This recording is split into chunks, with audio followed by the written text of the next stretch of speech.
In today's video, I'm going to teach you how to import Capcut in Bluestacks.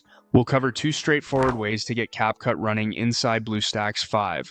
The Google Play Store method, which is the easiest, and an APK install method if the app doesn't show up for you. I'll also share quick fixes for common issues so you can edit smoothly without hiccups. First, let's use the Play Store. Start by launching Bluestacks 5 on your PC and opening the Google Play Store inside it. Sign in with your Google account and give the Play Store a moment to finish loading completely. Once you're in, use the search bar to look up Capcut. Select the official app and tap Install. Keep Bluestacks open while it downloads and installs. Depending on your connection, this can take a bit. When the installation completes, Capcut will appear on the Bluestacks home screen, ready to open. If you don't see it right away, check the app drawer in Bluestacks, but it should be pinned to the main screen automatically. If Capcut isn't available in your Play Store, or you prefer not to use the store, the APK method is a solid alternative. On your PC, open a browser and download the Capcut APK from a trusted, reputable source. Make sure you're getting the latest stable version to avoid compatibility issues.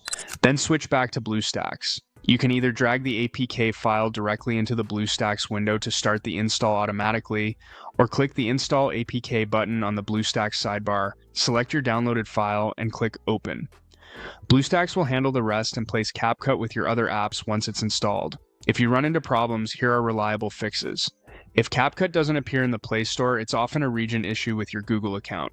Switching the account region can help, and the APK method is an immediate workaround. If the app crashes or feels laggy, allocate more memory to Bluestacks, ideally 4 to 8 gigabytes, and enable hardware virtualization on your machine for better performance. Running an Android 11 instance in Bluestacks can also improve compatibility with newer app versions. If you see a black screen on startup, try switching the graphics mode between OpenGL and DirectX in Bluestacks settings, then restart the app. And always make sure Bluestacks itself is up to date. Updates often include performance and compatibility fixes that resolve these symptoms quickly. That's it. Choose the method that fits your situation and you'll have Capcut ready to go inside Bluestacks in just a few minutes.